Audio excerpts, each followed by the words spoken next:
Welcome to the 5th Hazel Rowley Literary Event and to the announcement of the 2016 Fellowship winner. I'm Della Rowley.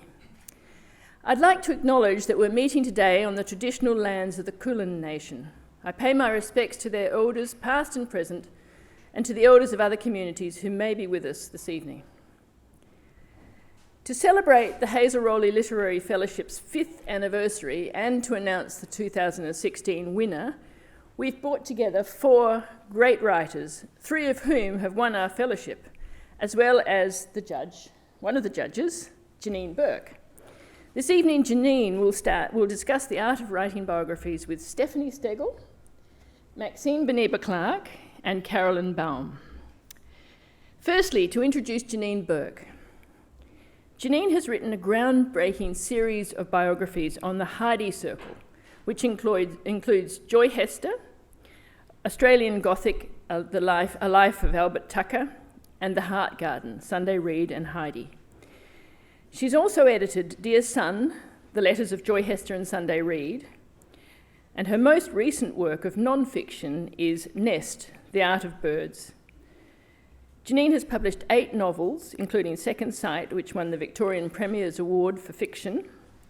She's a freelance curator who has organised exhibitions for the National Gallery of Victoria and McClellan Sculpture Park and Gallery. In 2014, she curated Freud and Eros, Love, Lust and Longing, for the Freud Museum in London. Janine has been awarded many grants and residencies. Most recently, the Australia Council established Writers' Grant. So to our speakers, Stephany Steggall from Queensland was awarded the Hazel Rowley Literary Fellowship in 2013, and her biography of Tom Keneally, interestingly enough, was published by Black Ink in September 2015, and it's available for sale at the back of the room tonight. Maxine Beneba Clarke from Victoria was awarded the Hazel Rowley Literary Fellowship in 2014 for her upcoming autobiography, The Hate Race, a memoir about growing up black in white middle-class Australia. And her previous book, Foreign Soil, is also available for sale. Carolyn Bow from New South Wales was awarded the Hazel Rowley Literary Fellowship in 2015, and she's working on a biography of Lucy Dreyfus. I'll leave the more detailed introductions of these 3 writers to Janine now. I'm delighted and very honoured to be chairing this panel this evening in honour of Hazel Rowley, in honour of her work. And I think it's a very fitting legacy that we're shaping here tonight for Hazel as a historian and a biographer who lived in Melbourne and then who tried her luck on an international stage and produced some absolutely extraordinary works. Of course, Christina Stead, she published here, and then later, Tête à Tête, a wonderful biography of Jean-Paul Sartre and Simone de Beauvoir. And more recently, and shortly before she so very tragically died, her marvellous biography of Eleanor and Franklin Roosevelt. And so tonight, we're delving into the art of biography, the very fine art, the very complicated art, the very difficult art of biography. And as Della said, we have 3 previous winners here, and I just want to introduce them briefly because what I propose to do is speak to each of our winners here a little bit about the project that they are working on and continue to work on. So, firstly, we have Stephany Evans Steggall, who's written biographies of Colin Teal, Ivan Southall, and the poet Bruce Dorr, a bit of a roll call of major literary figures in Australian writing. She's also the author of Status and Sugar, a history of the Australian Society of Authors. She holds a PhD in Australian literature from the University of Queensland, and as you know, she was awarded the Hazel Rowley Fellowship for her recently published memoir, Interestingly Enough, The Life of Tom Keneally. Now, I guess the first question I absolutely have to ask you, Stephany, is why Tom? Well, I had the opportunity to meet Tom when I was researching the book that you mentioned about the Australian Society of Authors, and he's the sort of character that you just immediately love. We met on the Manly Wharf, and there he was leaning up against a post, listening to music with the cap down low, and just that immediate rapport and liking for the man. And in fact, and he doesn't remember this, but I remember it, I had approached him a little earlier to ask him about a possible biography, and I never had an answer. Whether he didn't get the email or whether he, in his busy life, an extremely busy life, he didn't remember to answer it. However, after we talked about the Australian Society of Authors, I decided to ask him again. And interestingly enough, which is an expression he often uses in conversation, he said, "Oh, you dear impetuous thing, why not?" And it went from there. But I suppose to get more to your actual question of why, he'd had such a huge impact in Australian writing, and that became very apparent when I was doing the research for the ASA book, because he'd had a very big role to play there, and the more I found out about him, the more I realised just how big he was in Australian letters. I hadn't really been a great fan of Tom's writing. I remember reading The Chant of Jimmy Blacksmith, and of course the one always associated with his name, Schindler's Ark or Schindler's List. And so that was a little bit of a worry to me, but the more I got into it then, the more I realised how much of his writing is autobiographical. And so that interested me a great deal. And so we got started. And when you say it was autobiographical, what that was something that was a pull for you, that was offering you a picture of the man? Definitely. Something that I've always been interested in terms of, well, life writing in general, is how much of the writer is apparent in what the writer writes. And that to me is quite a fascinating topic. And it became particularly apparent when I did the biography of Bruce Dorr, because I could trace his life in his poetry. So that was a very interesting project. And then with Tom, I had started, after he'd said, "Yes, you may," I had read his very early novels, and some of you will be familiar with The Place at Witton and another one called 3 Cheers for the Paraclete, and I couldn't make head nor tail of them. I was really all at sea, and I thought, golly, how am I ever going to write this book? So it wasn't then until I went into the State Library and started looking at his papers, started talking to people, started reading some of the secondary literature about him, that I became aware of his early life as a seminarian. Now, I hadn't known that. I should have perhaps, but I hadn't come across it.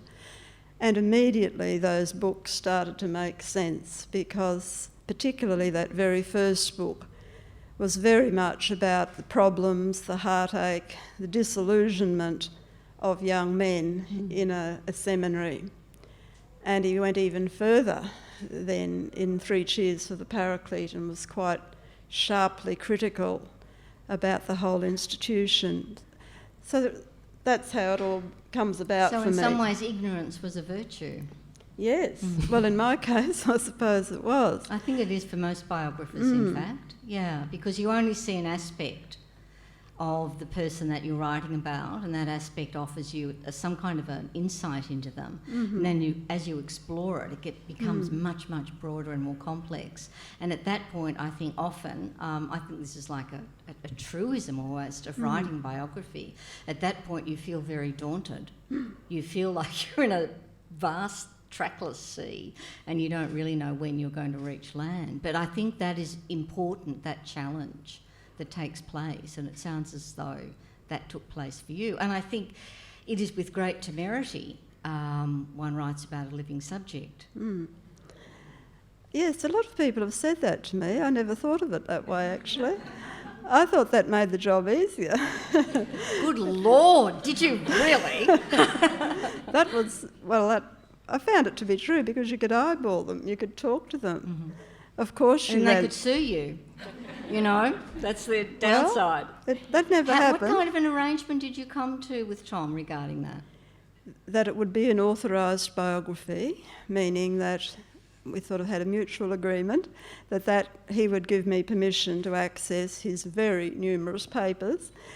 He provided very generously a lot of contacts for colleagues, friends, family, critics everywhere, and also that I would have the chance to interview him personally.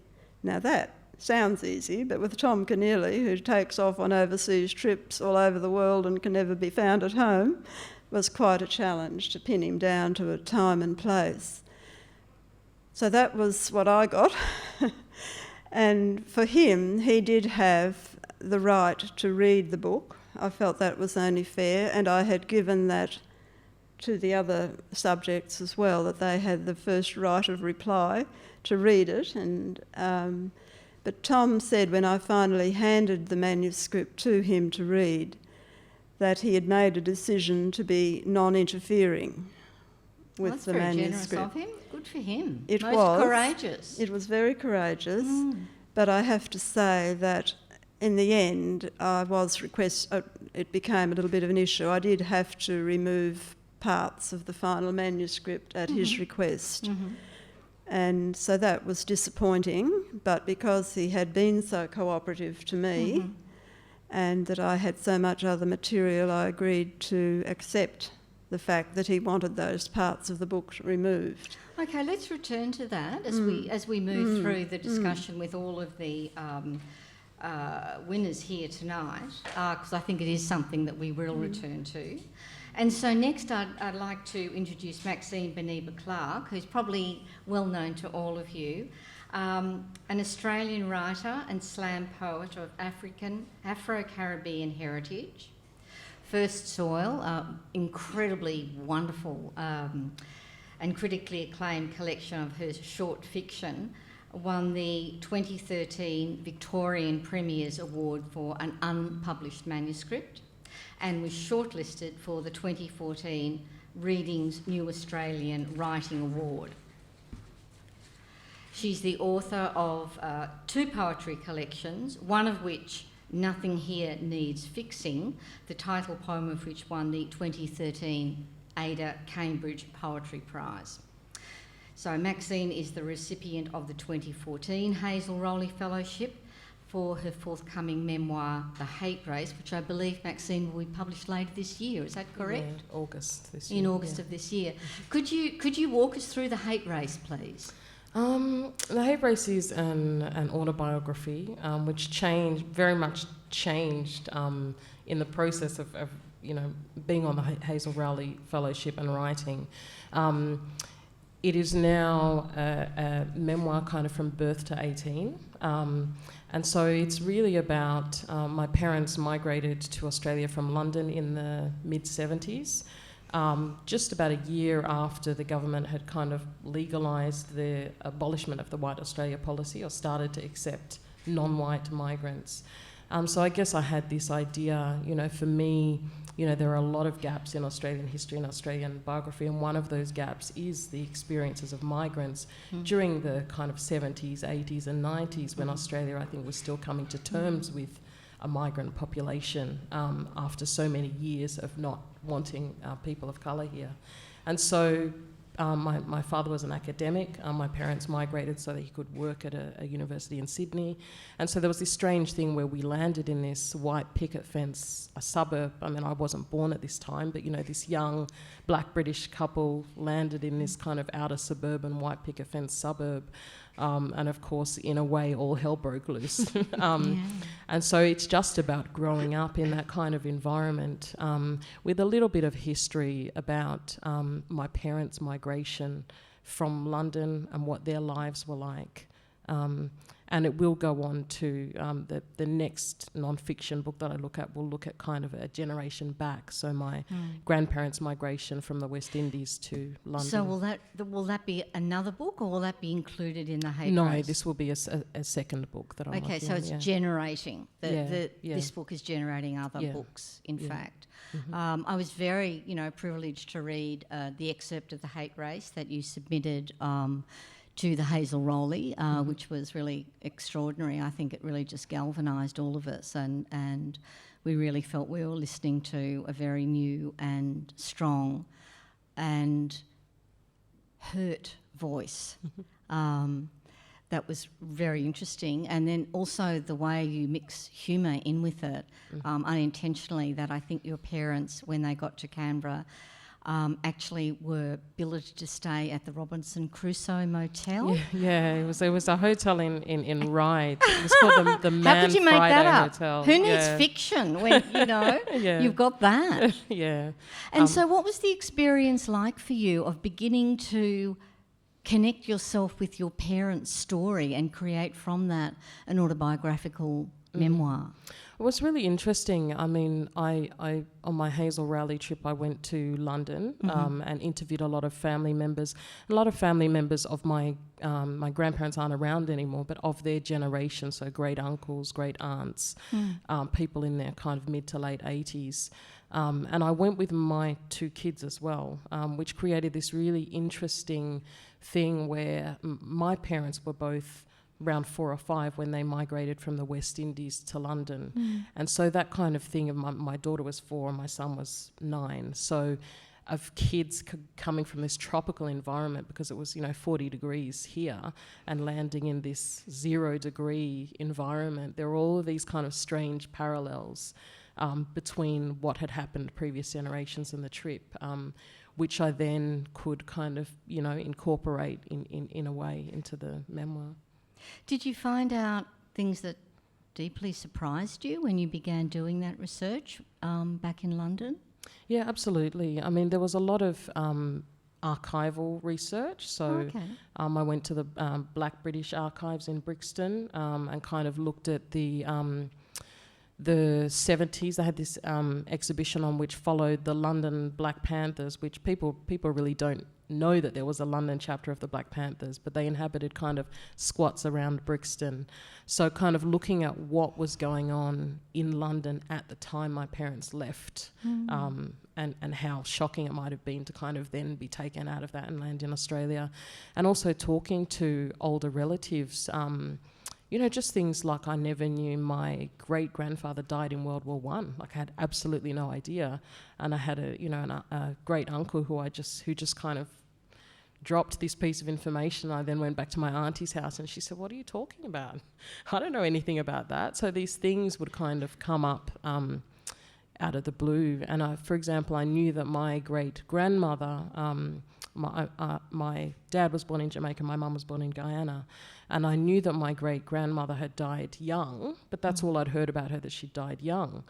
And when I talked to my great uncle, he said, she died when I was 3. I said, "Oh, how young was he?" He said, "She was 38 and she had 8 children." I just thought, geez, and I said, "Well, what happened to her?" And he said, "She just got tired." She just laid down. I said, "She can't just, what do you mean she got tired?" And then we worked out that it was probably, we've got diabetes in our family. Everyone over kind of 40 has diabetes. And of course, in those days, they didn't pick up on these things, particularly in a place like Guyana. And so that was really interesting as well, because a lot of the research around slavery was about the sugar plantations in Jamaica, and it kind of, here is this woman who probably died of sugar consumption. So there were kind of all these strange parallels and linkages there. Do you think you would have asked those questions without having this project to engage with? Was that your map? Was that your compass? Yeah, no, I absolutely wouldn't have, because I think as well there is still a lot of stigma and secrecy in that generation. I think they're just starting to talk about this stuff because they can remember probably their grandparents talking about the end of slavery that they could remember from their great-grandparents kind of thing. And so there's very much a kind of, you don't, that's all over and done there with. are You buried don't talk histories about these there. things. There are buried histories. Yeah. And did you feel that it was painful for people to discuss that with you? I don't think so. I think there was always an initial hesitation. But, once you kind of get talking and, an hour or so later, they kind of remember things or pull things out that, where did that come from kind of thing. But there were also interesting, I had one relative who told me all of this stuff, and I went back to my auntie. I said, I got all this great information. She said, did you meet his daughter? I said, yeah. And she said, which daughter did you meet? And I said, well, he's only got one daughter. She said, no, he's got kids all over the place. He's got like 5 families. So he told me everything about everyone else and kind of kept his own little, And so there were these kind of strange things with people choosing what their truth was, and conflicting versions of things that happened and what, how do you sift through that? So did you feel it was necessary to allow all the people involved to read the manuscript? Well, the manuscript for The Hate Race is very much the start. So it's really about my parents landing in Australia. The beginning section is set in London in kind of the mid-70s. So a lot of the material I used will go into the later book, and I think I will... there are some people who I will show the material to.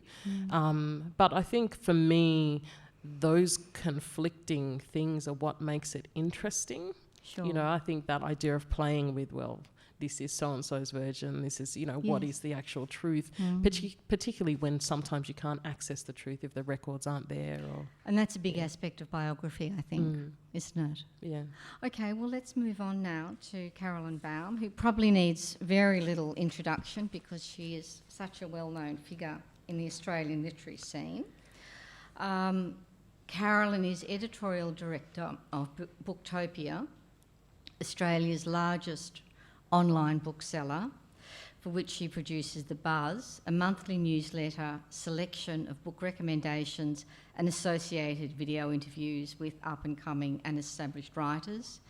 Carolyn also writes for the Sydney Morning Herald and other publications about books, food, travel, the arts and aspects of contemporary life. In 2013, she contributed to Allen and Unwin's anthology My Mother, My Father, on losing a parent, and she's had several autobiographical pieces published in the Good Weekend magazine, and she shortly has another autobiographical piece coming up. Yes, in a collection that will be published in August this year by Ventura Press called Rebellious Daughters, which is a nice title to think of on the day after International Women's Day. Yes! And that little fragment, which is called Estranged, forms part of a bigger memoir which will be published by Allen and Unwin next year. Now, Carolyn's topic is a very ambitious one, and we were very excited when she put this proposal into the Hazel Rowley. And it's probably better to let Carolyn describe Lucy Dreyfus and Alfred Dreyfus and the Dreyfus affair. Some of you might be familiar with this, but I think maybe, Carolyn, it would be better if you encapsulate I'll try. Lucy Dreyfus and her role in the Alfred Dreyfus affair. Alfred Dreyfus, of course, was her husband. Yes, and when you say ambition, I think, it started off possibly as ambition, and then by the time I got to Paris on my Hazel Rowley Fellowship, it felt like hubris.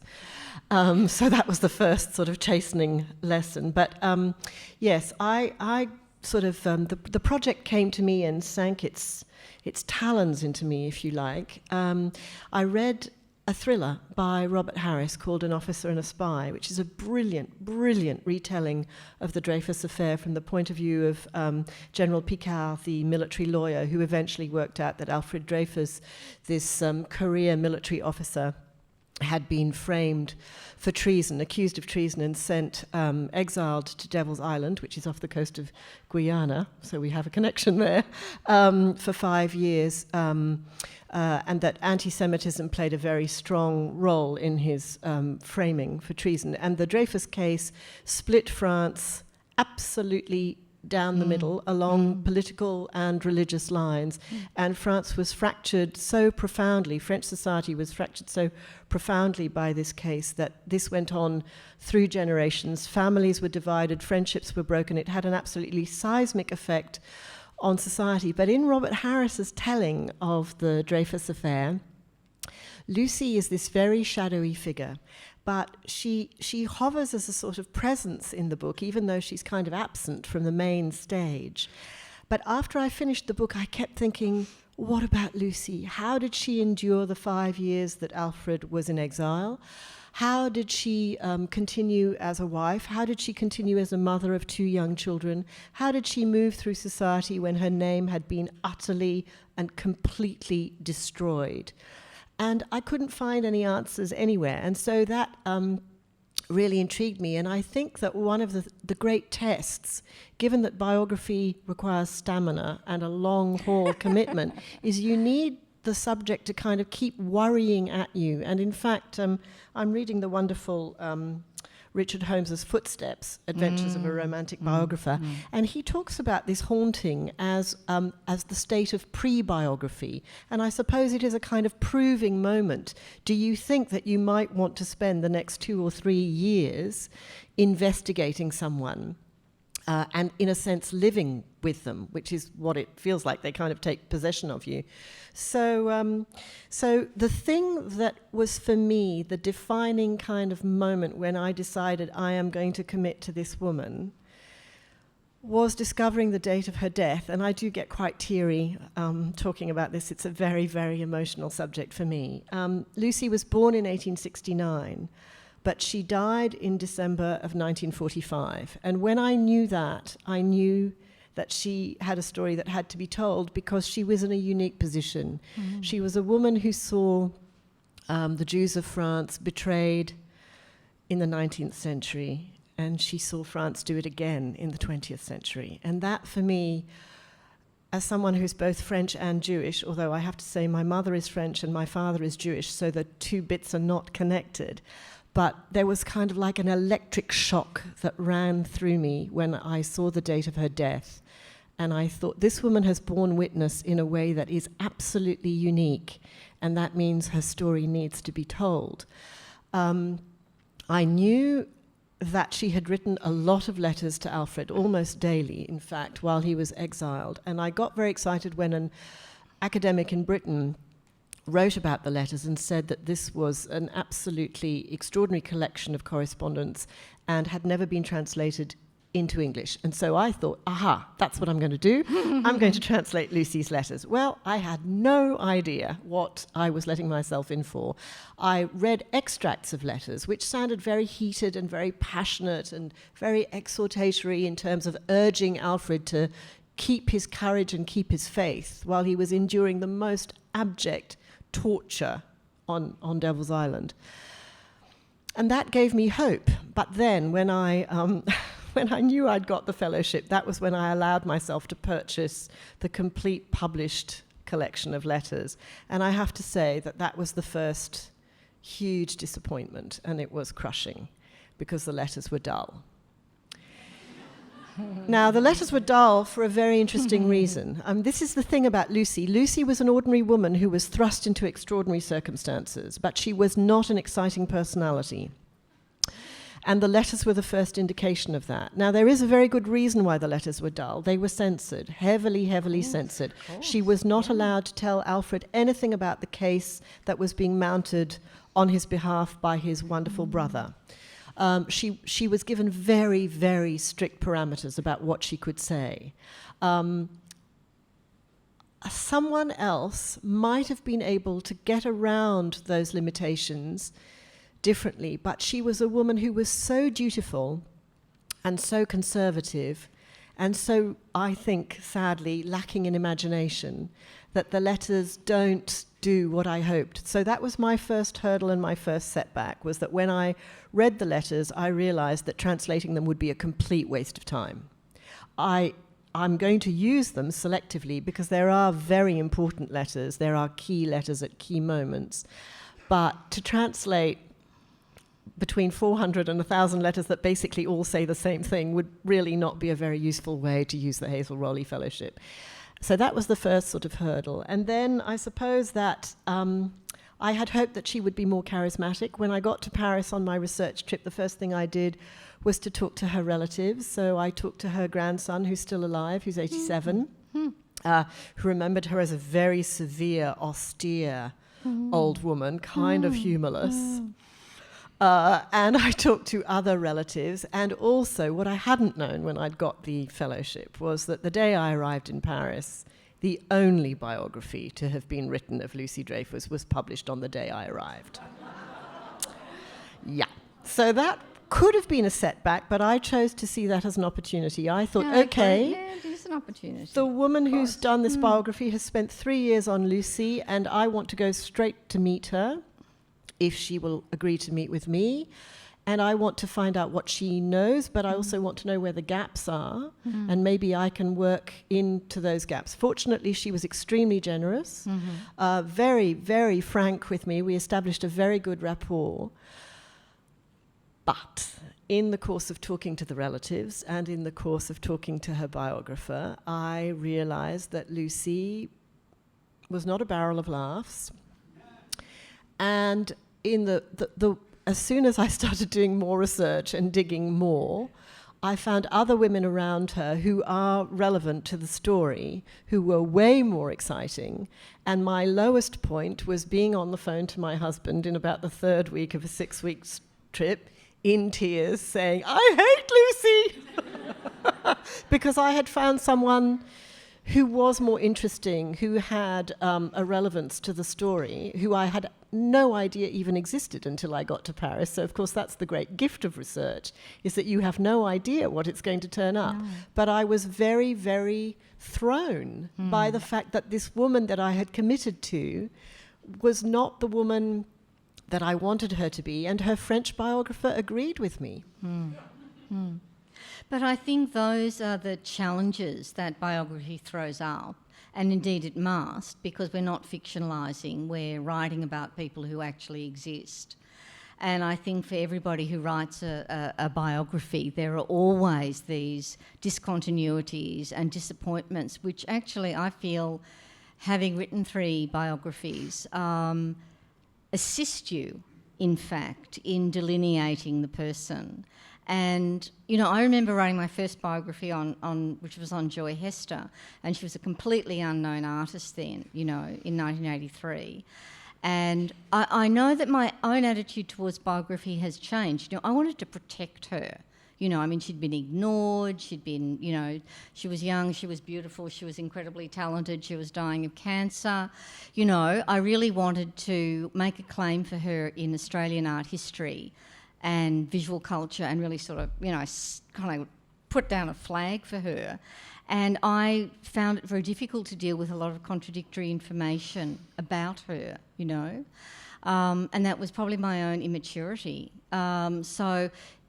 You know, you become part of the story, whether you like it or not, you know, because it's actually your journey of, not maturity, that's like too corny a word to use, but your journey of knowing and facing and confronting and being disappointed and having to let things go and having to take horrible things on. Shit, did they really do that?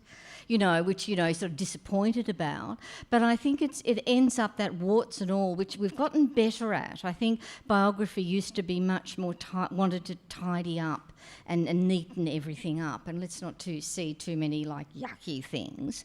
And then it went to other extremes where it just went warts and all, like, let's just go for it and let's, like, make them as crazy as we possibly can. But I think it's a great learning curve for you personally, and it sounds like you've found that very much so, Carolyn. Well, and that's what will make it a really interesting book, is your pain. Oh, good.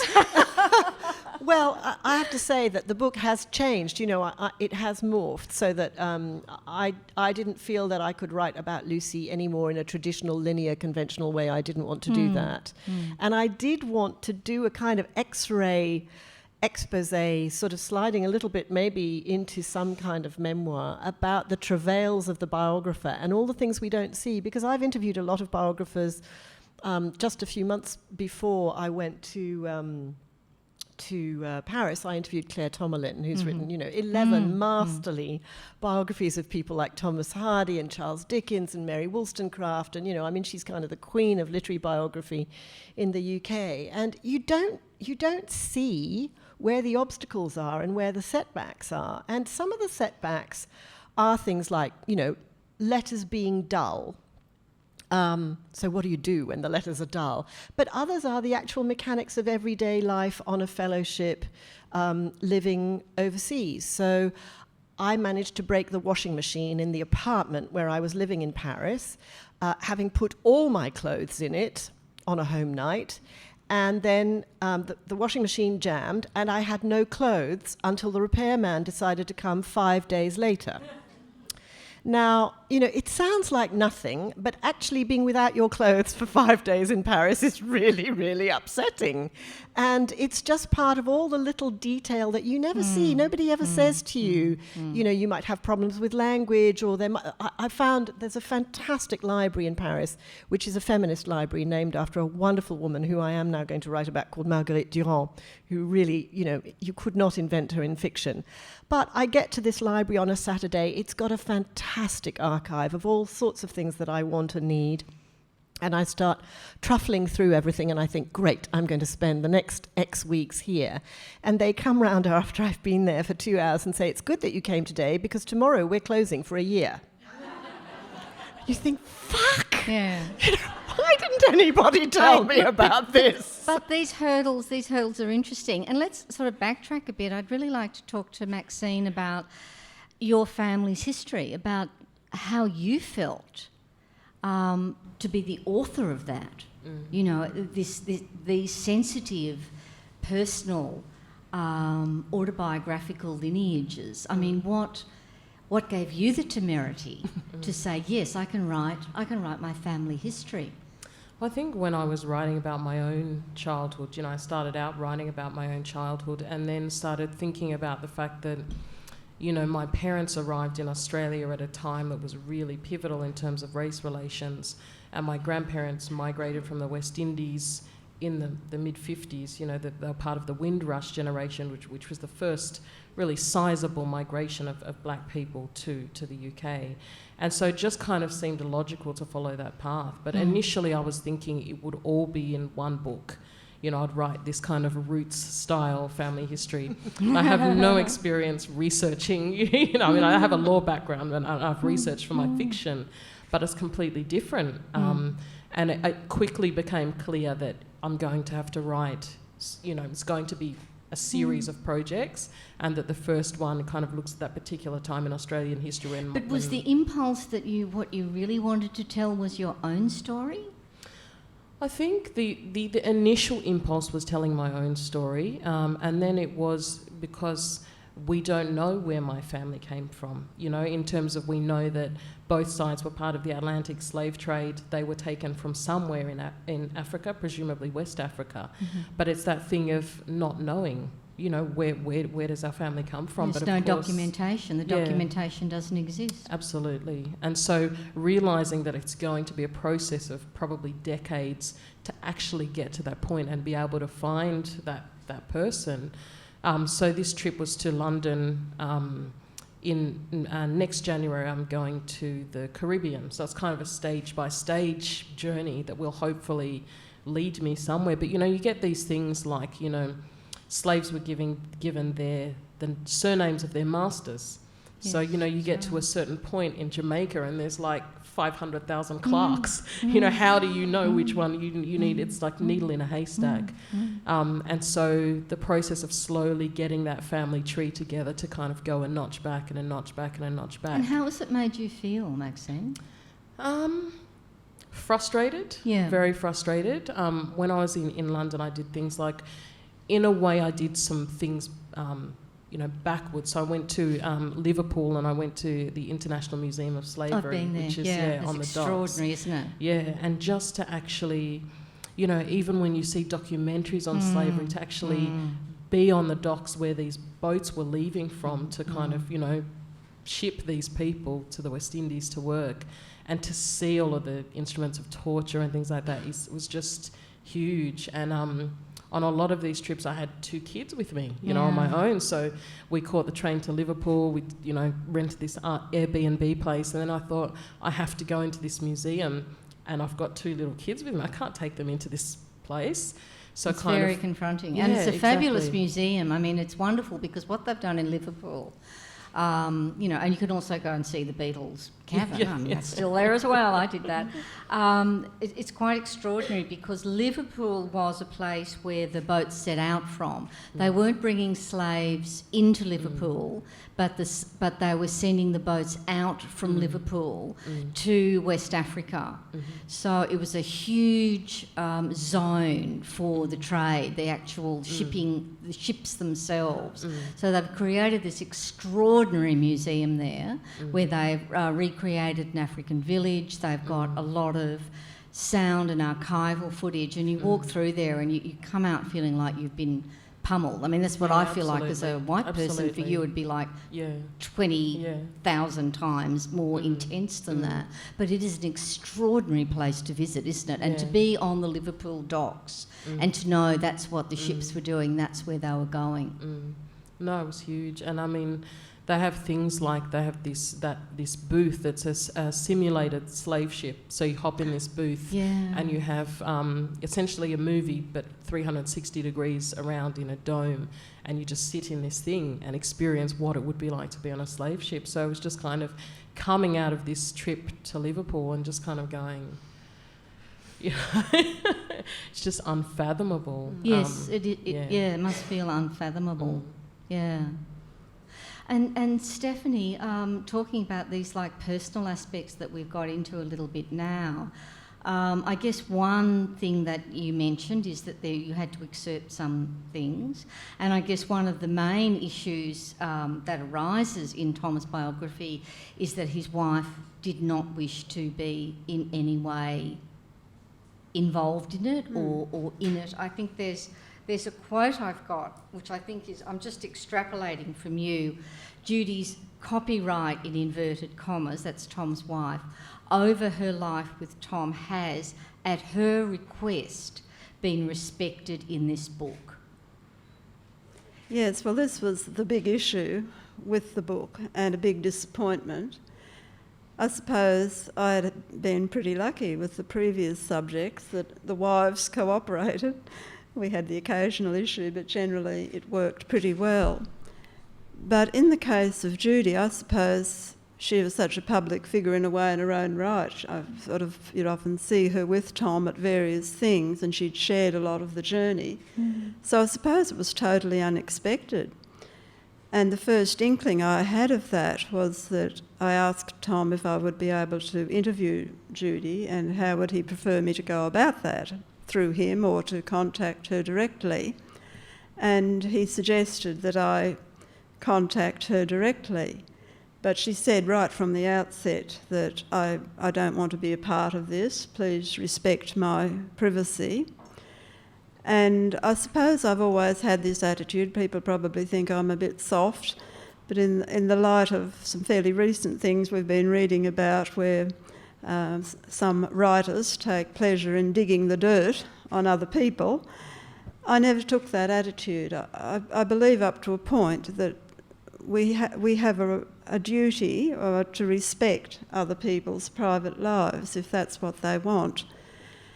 That didn't matter too greatly, except that I knew that when it came to getting her permission on various letters that I would have liked to have quoted from out of Tom's papers, I knew then that I was probably going to run into difficulty there. But the crux of the whole matter came when, not long before we were about to go to publication, Tom's wife said she wanted to be totally out of the book, no mention at all. And I had, in fact, included her where I could, out of respect and out of actual wanting her to be part of, because she had been Tom's wife for 50 years. It puzzled me. I do have a bit of an understanding of why she took that attitude, which I won't actually discuss here, but it wasn't anything that I thought was in any way threatening to her. So all in all, it was rather upsetting. But we were so close to having the book published. Tom had been on side and he was going to support the book. You had to make that decision. They could have possibly taken it into a legal case, and I didn't want that, and I'm sure Tom didn't either. In fact, I don't think it would have got very far. So I made the decision to take Judy out of the book, pretty much, apart from brief mention of when they married, the birth of their daughters, etc. So that was hard, and I'm sure there'd be those of you there in the audience who would have said, why didn't you just go ahead? And a couple of critics have taken that viewpoint too.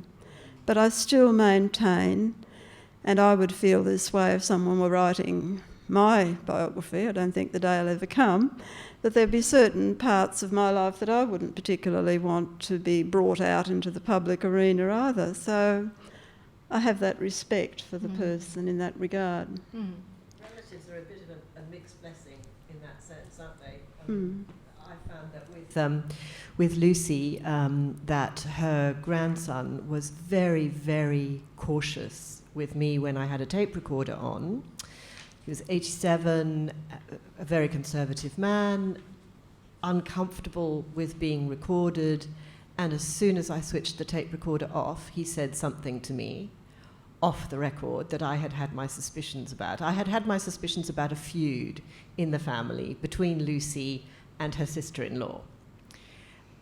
And because I'd been so stuck trying to imagine my way into Lucy's head, because she was so driven by duty and by all sorts of impulses that I found difficult to relate to, piety, all sorts of other things that are sort of rather alien to me, I tried sometimes to think like a novelist and think, what would a novelist make of Lucy, and where would you inject tension, and where would you put some conflict? And I thought, the sister-in-law, there could be some conflict there. And so purely on a sort of fictional hunch, I asked the grandson something.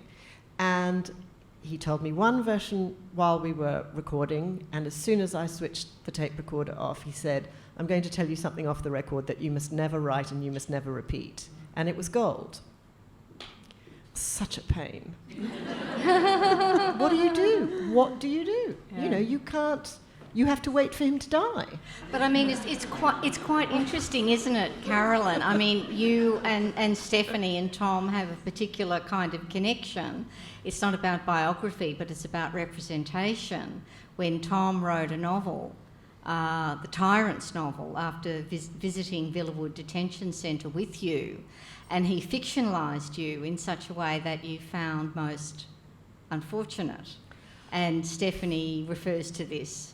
Yes, look, it's a tiny, tiny incident, and I didn't find it unfortunate. I found it embarrassing, actually. I found it embarrassing, and I found it embarrassing more in a positive way than in a Tom negative way. wrote a novel, and he fictionalised his visits to Villawood Detention Centre with Carolyn and gave her a fictional identity that she wasn't very happy about. No, but that was entirely my fault, because Tom, in fairness, in defence of Tom, did do absolutely the right thing and rang me and said, would you like to have a look at the proofs of the book? And I was so flattered and so trusting that I said, no, I don't need to look at the proofs. You do whatever you got to do, Tom, it'll be fine. I had taken Tom into Villawood because I knew that there were stories in there that would capture his interest. I just knew that there was material there that he could take the stories from the powerless people inside Villawood and give them their dignity and give them the right to have their stories heard. And I knew that there was a doctor in Villawood that he would find particularly fascinating as a character, and I was right. And so in a tiny sort of, it's almost only a paragraph, he fictionalizes me and does it in a way that I found sort of embarrassing. But it's kind of a storm in a teacup, because only 2 people and a dog would ever know it was me.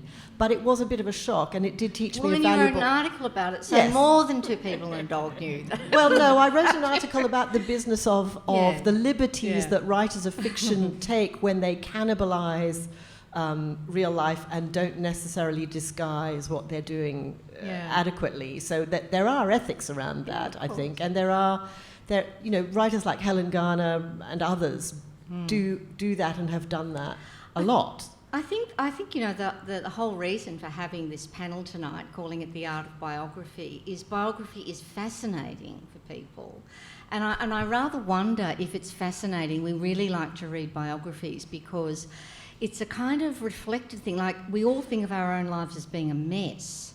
You know, it's a mess. You know, you look back and you think, how on earth would I delineate things? What would I choose as being important, or this or that? Look at all the failures, look at all the muddles, look at all the different things. And I rather wonder that we construct biographies. It's very satisfying to read a biography because it's all been worked out. You know, we have authors like you who are sort of working out what should take place and how to shape things. I mean, do you feel like that when you're writing a biography? Do you feel it's a way of... Well, you're writing autobiography, so maybe I should direct this towards you. Do you feel that you're kind of engaging with and in some way shaping your own story? Yeah, I feel so. Or I feel like I'm maybe just digesting it. Okay, and yeah. I mean, I kind of had never really thought about writing autobiography because I thought, you know, I'm fairly young to be writing an autobiography, and it's just people constantly saying to me, where did you grow up and how did you land there, and what, you know, that I kind of thought, okay, this is actually a story that hasn't been told, you know. But yeah, in writing it, I realised that things that I just happened, you know, that happened in my childhood, that were just something that happened and you move on and go and get an ice cream, that are actually out of the ordinary. And as an adult, you look back and you think, bloody hell, you know, Because it your wasn't story, such an ordinary life. your after story is all. bigger than you. Your story is about a whole group in society that have been overlooked or whose story hasn't been told properly until now. Yes, Hermione Lee, who wrote, I think, the best biography of Virginia Woolf. There have been a lot of biographies of Virginia Woolf, but this is what Hermione Lee says about the genre. History, politics, sociology, gossip, fiction, art or literary criticism, psychoanalysis, documentary, journalism, ethics and philosophy are all scrambled up inside the genre. So that's a big brief, isn't it? It is, and there's one thing that she didn't mention there, which she should have mentioned, which is sex. And I just want to talk about that. Sex. Let's get back to that. I just want to talk about that for a minute because I've just come back from the Jaipur Writers' Festival where I went to a fantastic session on biography with Hannah Rothschild, who was longlisted yesterday in the Baileys Prize for her book about her great aunt Panonica, who was, I think, the lover of Thelonious Monk. And it's an extraordinary story. Anyway, she was on a panel with 3 other biographers, and I experienced biographer envy when I was listening to them because not only did all 4 of the people on that panel have great archives of letters that they were able to use in a way that I can't, but in the case of all 4, there were really juicy sex lives for them to write about. Juicy sex lives is usually a very good theme in a biography. That's I must right. say. And there again, Lucy lets me down because she does. She didn't have one. Well, she didn't have one. no. Exactly. So what do you do to replace that? I could see that, you know, from the point of view of these 4 biographers, that combination of letters and sex is a very potent cocktail. And I don't have either. Now, what we're going to do now is we're going to move to your questions. Maxine, I think this is addressed to you, but I think, Caroline, you've used the word fiction a number of times. Do you find that you have a distinct line between your fiction and your non-fiction? I mean, this is something I've struggled with for a long time. So, yeah, do you see, or are you tempted when you're writing non-fiction to draw upon the art of fiction in order to make it a better story and perhaps even a more truthful story? I think with my fiction, it's occasionally autobiographical, not semi-autobiographical. You know, I'll take something, a lot of it is historical, you know, I'll take something that's happened in history and I'll form it into a short story. So I think there are blurred lines in my fiction, and with the memoir, because I'm not naturally, I don't think, a long-form non-fiction writer, and I found it so boring to get up every morning and write about myself. You know, like I really am a fiction writer at heart. I love creating characters and creating worlds. The only way I could write it was, in a sense, to detach myself from the memoir and see that little girl as a character, you know, and I found that was really useful. All of a sudden, I could, you know, could see things and remember things that I didn't remember when I was looking at it as memoir. You know, I was writing about this kind of incident, the first time that I remember actually knowing that my skin was brown. You know, this little girl at preschool just came up and said, "You're brown." And I kind of went, "Oh my God, I'm brown," you know. But when I kind of started looking at it as a fictional character, I suddenly remembered that there was this mulberry tree out the front, and we were standing under this mulberry tree in my preschool, and all these kind of tiny little details that I would think about what if I was writing it as a fiction story that I was for some reason not thinking about, because it was memoir. It was just kind of, I was almost writing facts. This happened. So in a way I found that a good tool. But then yes, the problem is you get into writing this as a character and you know, do I embellish this a little bit because it's a better story, or do I pull back here and you know, wrestling with what is truth kind of thing becomes, you know, more of an issue. Yeah. Well, I mean, the memoir is truth, but I think in looking at it through that lens of fiction, you know, if this was a fictional story, kind of chapter by chapter, what would I put in that I'm not remembering now? You know, things like when you're at preschool and you suddenly remember that, you know, in preschool that all those, like the toilets, for example, they're all open, like everyone can see you and for some reason I just wasn't remembering these details until I thought, if this chapter was a short piece of short fiction, what is it missing? So kind of just using the tools of fiction to round out the non-fiction.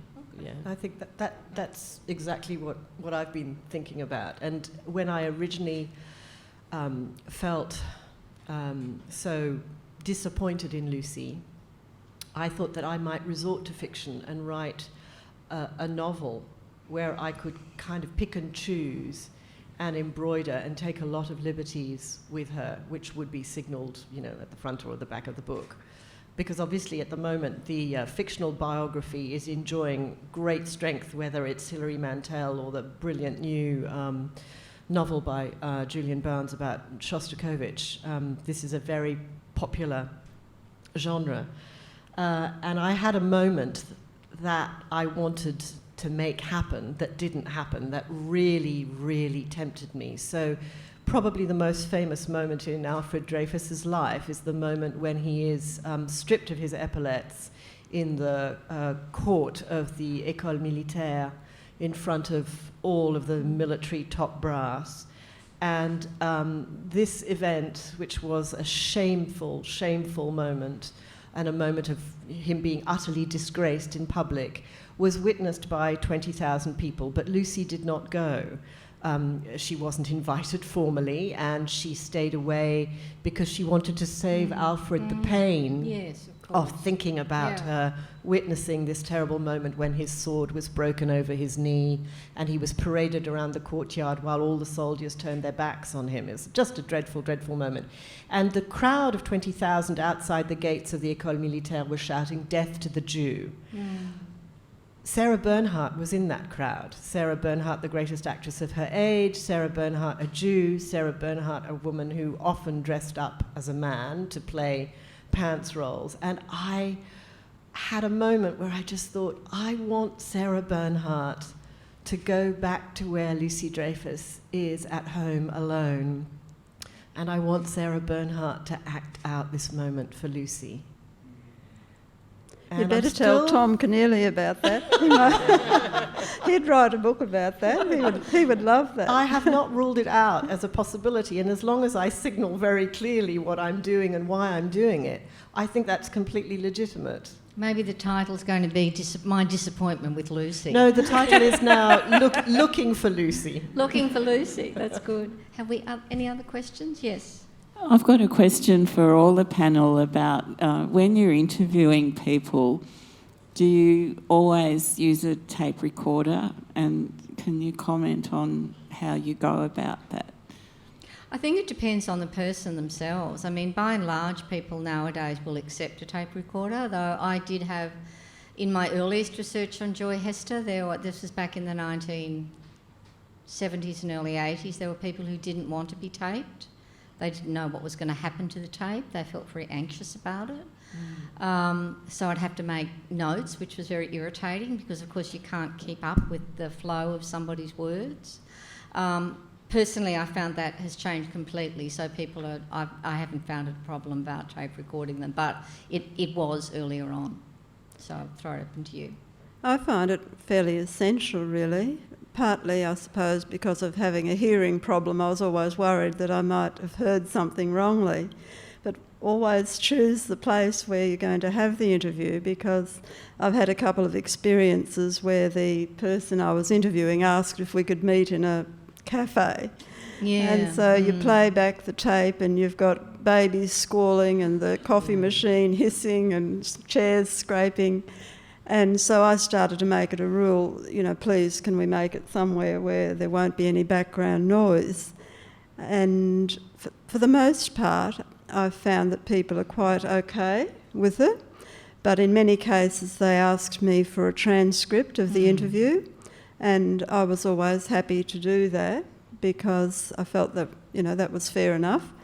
And very occasionally they might come back and say, that wasn't quite right, or would you mind I'd like to reword that. But generally I found it a very good tool to have. And of course now I've got on tape some wonderful Australian writers. You hear Colin Tearley speaking now after all these years, his wonderful rich voice, and Ivan Southall, and of course Tom's inimitable style on tape. Those are wonderful things to have now. I tended not to use a tape recorder, and I would guess primarily because it's a more... I was fishing for things that had happened, in a sense. I didn't need to use people's exact knowledge. I did have one interview where I wanted it recorded just because it was someone I wasn't sure if they were going to be around the next time I visited. So I took my son, who was 9, and I got him to do it on the iPad, and it was actually a really good way to do it because it changes the dynamic when you have a kid and it's all of a sudden it's kind of a family situation. It's not so threatening, but because I wasn't actually looking to quote people, it was just really a fishing expedition and kind of writing down the key things I didn't tend to record. I did mostly use a tape recorder because I was thinking about making a radio documentary at the same time, just to add to the general difficulty and problems that I was setting myself. And of course my batteries ran out, and my, all the technology that I borrowed from the ABC kind of let me down at crucial points. And the only time that I didn't take a tape recorder with me was when I went to visit Émile Zola's great-granddaughter, who I had been told probably would not be, I wasn't expecting to get a lot from her. It was more a courtesy call because I wanted access to his house, which is not open to the public. And I didn't take the tape recorder, and she was absolutely fantastic. Do we have any more questions? I have a technical question. What did you do when they said the library was going to be closed for 1 year? Well, this is where being Australian really, really helps. So, you look like you're about to burst into tears, and they feel sorry for you because you come from Australia, and they say, look, if you can be here tomorrow at 9:00, we will open specially for you. And they did. They opened for 2 extra days. They deferred the restoration of the library for me simply because they said, you've come such a long way. So this is where being an Australian is a real plus. I can see a hand up there. There's been quite a bit of talk about access to letters, personal documents. Do you think it's possible to write biography about a so-called ordinary person who hasn't left any personal documents, letters behind, to get an insight into their emotions? Is there any way of doing that, do you think? Well, Maxine, I think that would be an interesting question for you to answer. Yeah, I guess it depends on whether they're still around, what other access you have. you know, whether you have access to friends, to family, to any type of other, I guess, you know, secondary resources. And then, you know, I guess these days memoirs evolved, you know, you have creative nonfiction and things like that. So I guess there is a way to frame something to kind of flag that you're perhaps taking more liberties because you don't have access to that kind of material. I think my biographies have relied a lot on personal correspondence, and not only, because you're able to read a lot about the person's background, but you get the dates and the actual setting of things, which gives you a context for what you're trying to say. Tom had an annoying habit of not often dating his letters, but it is astonishing what comes out. And some people have amazing archives. For instance, for someone of my generation trying to properly understand what was happening in the RAAF during World War II with Ivan Southall, I wanted to recreate what it was like for him as he was facing the thought of going out again on a night mission. And amazingly, one day I turned up for an interview and he casually dumped a box in front of him and he said, "Oh, those are all the letters I wrote to my mother during the war." And it immediately recreated the whole time that he was in, as it was in Wales, Pembroke Dock. And I love the correspondence side of writing. On your other side of it, I don't know. In the case of Bruce Dorr, I didn't have much in the way of letters or that kind of, apart from one person with whom he corresponded. And I found that a little bit limiting. I would have liked to have known what he was writing to his family, to his friends. And I felt that I was able to recreate more effectively by using the letters in each of their collections and the letters of others writing back to the subjects as well. But it's not always letters that are going to provide you with the gold that you're looking for. So in Lucy's case, as I've said, the letters were disappointing.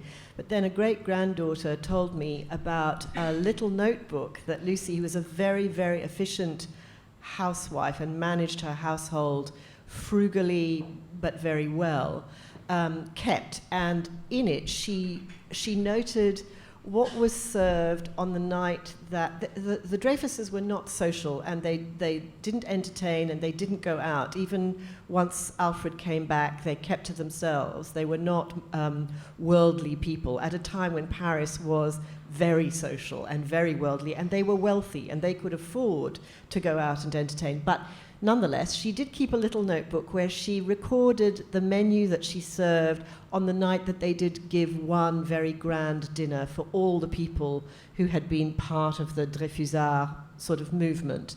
And so it records the amount of champagne served and you know, the dishes that were served. And because I have an interest in food, and because this showed me something human that was lacking everywhere else, I was particularly keen on this notebook. And I was shown a photocopy of the entry about this particular dinner, but when I asked the great-granddaughters, where is the original, because obviously I wanted to look at the other pages, none of them could tell me where it was. And every single relative that I asked said, we don't know, oh, maybe it's her, no, maybe it's with him. Nobody knew where this bloody thing was, never found it, I never saw the original. But it was just a really tantalising glimpse of a different side of Lucy in a really modest sort of context of her sort of domestic efficiency.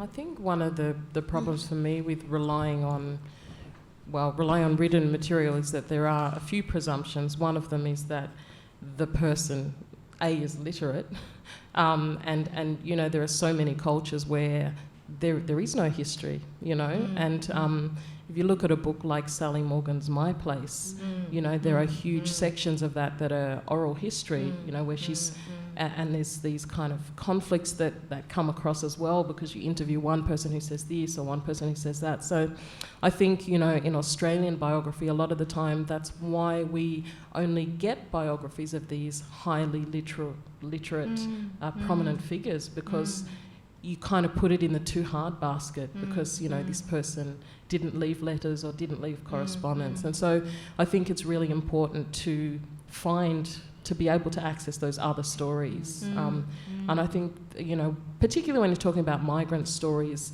a lot of the time those people, they don't have the time to sit down and write, you know, they're surviving. Yeah, absolutely. So I think definitely there is a role for oral history and all of those stories that don't get recorded. You know, it's great to be able to gather those and to record them. But a tip to the unwary, a lot of them write in rather, shall we say, difficult script. And sometimes it'll be really, really tiny, or it'll be big and bold in bright green or bright red. And others, of course, are quite neatly typed. But I found that could be very time-consuming, you know, when you're on a limited time to be having to try and translate the contents of a letter. Yes, that's very true. I mean, it was wonderful. Joy Hester wrote in the most marvellously kind of bold script, and Sunday Reid, it was like reading, you know, a doctor's kind of prescription. It was such a relief when she typed a letter. But gradually over time I could decipher. It was like translating, you know, because it was just a scrawl. Do we have... Yes, I can see a question. See questions all over the place, actually. Question for Caroline. Could you tell us a little about the content of the other biography, the one that confronted you as soon as you arrived in Paris? How did that biographer deal with the nature of Lucy, and how was it received by the public? Yeah, that's an interesting question. Thank you. This will be our last question. okay. We have to move on. So Elizabeth Weissman is Jewish. She's left-wing. She's a distinguished journalist, contributor to L'Express. She had 8 books behind her, so she had a lot of form. She'd spent 3 years on Lucy. I was quite surprised by some of the things that she left out. So by her own admission, she had not gone to where Lucy, who was born Adama as an Alsatian Jew, she had not gone to where Lucy grew up. And I was really interested in the fact that she didn't do that. She did not spend any time on Lucy's childhood. Lucy was brought up in a fairly strict family, and I think that is actually quite relevant. The way she apportioned her time, she did not apportion it to that. I also said to her that I thought maybe, and this might surprise you given cultural stereotypes, if you like, but English biographers like Claire Tomalin, I think, don't just take you to the door of the bedroom, they take you into the bedroom. She was very, very careful to not speculate about Lucy and Alfred's sex life, amorous life, at all, until I asked her point blank, what do you think happened? What kind of a marriage do you think it was? Do you think it was a passionate marriage before all these terrible things happened? And what do you think happened when he came back and he was physically broken? So I was very curious about that. She is very, very strong on the latter half of Lucy's life. Lucy, when the Nazis came, she fled Paris with some money and went to live under an assumed name in a convent. And that is one of the particularly strong parts of Elizabeth's book, as is the final years of her life and her death. So it's an invaluable resource for me, but it does leave me quite a lot of room to go to places that she didn't go. Will that be translated into English? I doubt it. It was critically well reviewed, and it has been shortlisted for an important prize, but I must say it was published by a small publisher who made a very strange decision about the format for the book, which I thought was a huge mistake, and so did Elizabeth, which was to put the photographs at the front of the book before the text began, so that you had absolutely no idea how the photographs related to the text because you weren't yet invested in the narrative. Elizabeth was very, very disappointed in the actual product, the publication, the object. And I think because it was a small publishing house, they didn't put a lot of effort and muscle into the book being widely known about. So I doubt that it will be translated, which in a way is good for me. Indeed it is. Okay, let's wind it up now and thank our three speakers. Thank you.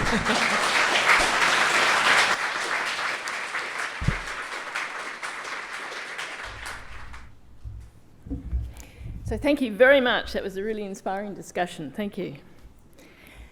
And now we move on to the announcement of this year's winner of the Hazel Rowley Literary Fellowship. The fellowship is designed to encourage Australian authors to attain a high standard of biographical writing and to commemorate the life, ideas and writing of my sister Hazel.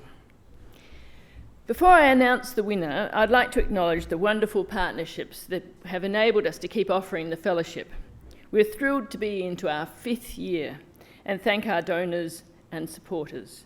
We're grateful to the Australian Communities Foundation who look after our investment so well, and we've got the Murray Sydney here from them, and to the fabulous people at Writers Victoria who support the application process, that's Kate Larson's here too, and give us much needed support.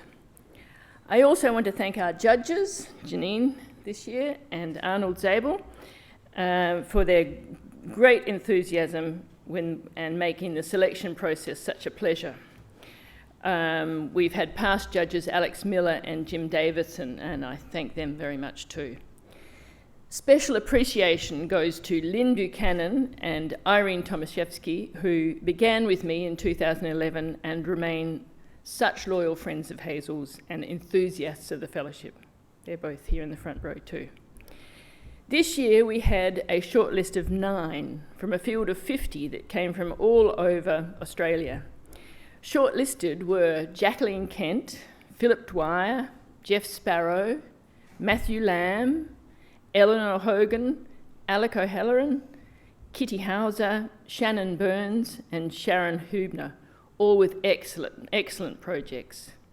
The competition was fierce, making the final decision difficult.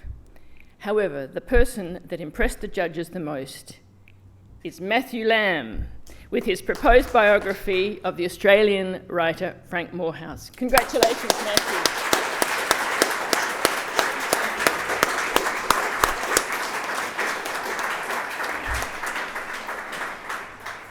Matthew is the first Tasmanian to win the fellowship, and interesting, he's also the first man. Matthew is the editor of the Review of Australian Fiction, which he founded in 2012, and he's been the editor of Island magazine, which he will leave in order to work on the Moorhouse biography. Matthew will now come up on stage and will tell you about his proposed biography, which will also incorporate a cultural and political history of the times that Moorhouse has lived in.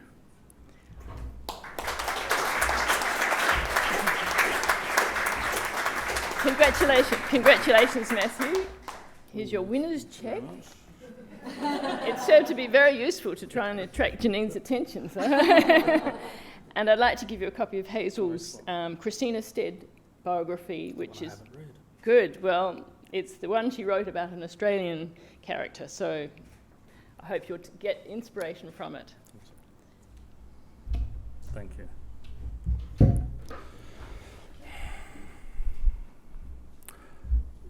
Frank Moorhouse's latest book is a non-fiction work called Australia Under Surveillance. It's ostensibly about the role of ASIO and the ethics and politics around the Australian government surveilling their own citizens. But as with all of Frank's books, there's always so much more to it. And so the scope and the range of this book go over a number of arguments that he's looked at throughout his life, so it kind of is a way of summing up his entire life with this book. He does, for example, presents arguments against censorship. He presents arguments for the free expression of ideas. He presents arguments for the role of literature in a free and democratic society. But interestingly, he presents an argument against the idea of privacy. His argument is predicated on the idea that social control is built around this idea of an illusionary norm that we all try to conform to. And those aspects of our lives which deviate from that supposed norm, we kind of hive them off and sequester them, and we call that our private life. And there's all these social anxieties around keeping that private, And for him, that creates a mechanism of stigma in society. And once there's a stigma in a society over particular behaviours, then social control can come into play. Governments can kind of manipulate people, the media can manipulate people.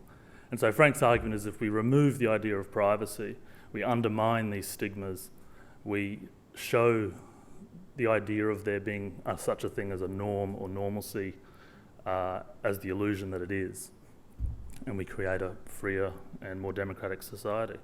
And I think that's the thread that's gone throughout his entire career, and it's really the purpose of his fiction, which is to create a series of characters with diverse behaviours and lives, but by withdrawing judgment from it, it makes it more open and acceptable to us. A concrete example he gives in this book, Australia Under Surveillance, is the practice of coming out, which was used by the gay liberation movement in the 1970s. Frank thinks this is the greatest gift that the gay liberation movement has given the rest of society, and he thinks that this idea of coming out should be practiced through all facets of society. All individuals should come out with who they actually are. And so at the end of this chapter, he makes the following statement, which I think is pertinent to the topic tonight, which is the art of biography. He says,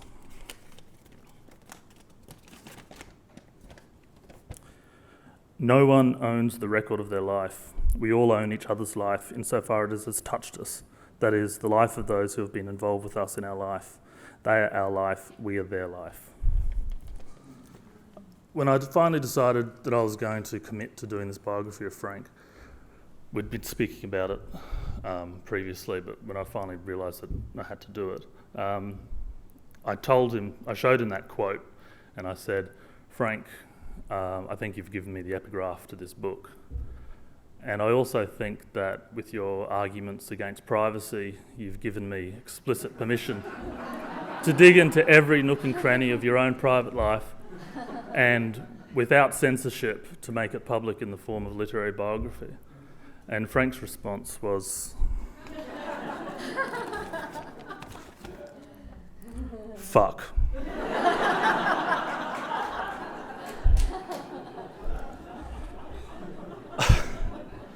I'd like to thank Della and the Hazel Rowley Foundation, the judges, Writers Victoria, the Wheeler Centre.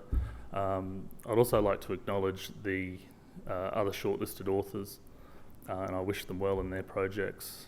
When I first saw the shortlist, I was immediately convinced that I didn't stand a chance, not just because it was the longest shortlist I've ever seen in my life, but because of the quality of the projects they're presenting and the calibre of the authors.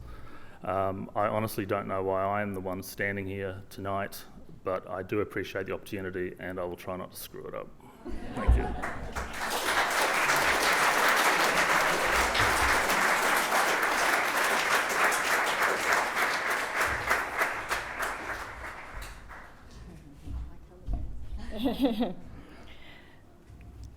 So this wraps up the evening, but I'd like to thank you very much for coming tonight and for showing your support for writers of biography.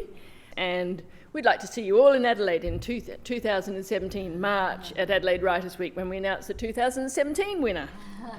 Thank you. Visit wheelercentre.com for the best in books, writing and ideas from Melbourne, Australia and the world.